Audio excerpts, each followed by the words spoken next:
काँग्रेसच्या संख्याबळाचा विचार करता एक लक्षात घ्या बघा, हा तुमचा प्रश्न चुकीचा आहे. शरद पवार यांच्या नेतृत्वाखालची मुख्य राष्ट्रवादी काँग्रेस पार्टी ओरिजिनल ही महाविकास आघाडीचा घटक आहे अजूनही. बाकी सगळे हवाबाजी आणि पतंगबाजी आहे. हे होईल ते होईल मग असं होईल. शरद पवारांसारखा नेता सगळ्यांसाठी महाराष्ट्रासाठी दिल्लीत असणं गरजेचं आहे. हे मी स्वतः पवारसाहेबांशी बोललेलो आहे. आमच्या दोघांमध्ये याच्यावरती वारंवार चर्चा झालेली आहे. पवारसाहेबांची एकंदरीत एकदा अशी मानसिकता दिसली की आता थांबायला पाहिजे. पण आम्ही जे त्यांचे चाहते आहोत ते आमच्या सगळ्यांचे मार्गदर्शक आहेत, तो आम्ही त्यांना सांगितलं. मी एकदा उद्धव ठाकरेसुद्धा होते माझ्याबरोबर, की तुमच्यासारख्या नेत्यानं दिल्लीत असणं म्हणजे महाराष्ट्राचा एक बुलंद आवाज आहे, ते असणं आहे.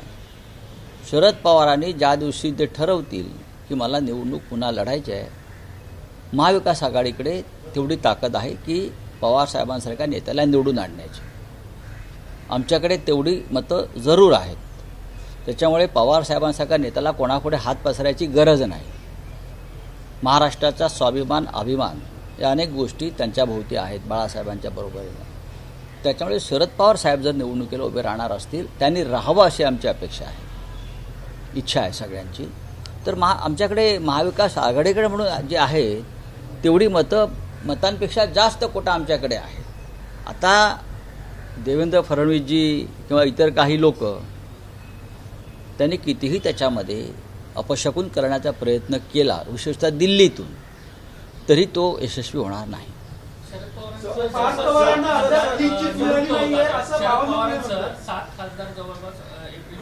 सात की सात महाराष्ट्रातले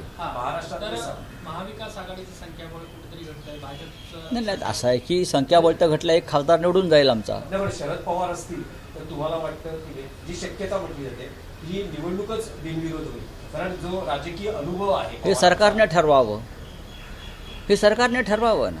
पण पवार साहेबांनी संसदेमध्ये असणं गरजेचं आहे. पण तुम्ही आणि उद्धव ठाकरेंनी शरद पवारांना विनंती केलेली आहे की राज्यसभेची पुढची टर्म ही त्यांनी असणं गरजेचं. पवार साहेबांची लढण्याची इच्छा असेल तर आम्ही त्यांच्याबरोबर आहोत, बरोबर आहे. पण आम्ही जेव्हा त्यांच्याशी मी बोलतो अनेकदा, तेव्हा मी त्यांना सांगतो की तुमच्यासारखा नेता, महाराष्ट्रातला खंबीर नेता हा दिल्लीमध्ये असणं हे आमच्या सगळ्यांसाठी उपयुक्त आहे.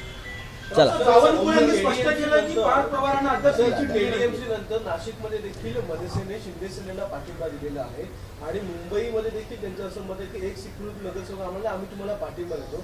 तर हे टीडीएमसी नंतर पुन्हा एकदा नाशिकमध्ये देखील तेच सूत्र मनसेकडून दाखवून येते. आपण राज ठाकरे आणि उद्धव ठाकरेंची पहिली सभा नाशिकमध्ये झाली होती. तुमचं म्हणणं बरोबर आहे. कल्याण डोंबिवलीतला विषय पूर्णपणे वेगळा आहे. राजू पाटील हे संपूर्ण पक्षासह भाजपमय झालेले आहेत, त्यांचे तिकडले नेते. नाशिकमध्ये त्यांचा एक नगरसेवक निवडून आलेला आहे. जेव्हा एक नगरसेवक निवडून येतो तेव्हा त्याच्यावरती कोणाचंच नियंत्रण राहत नाही.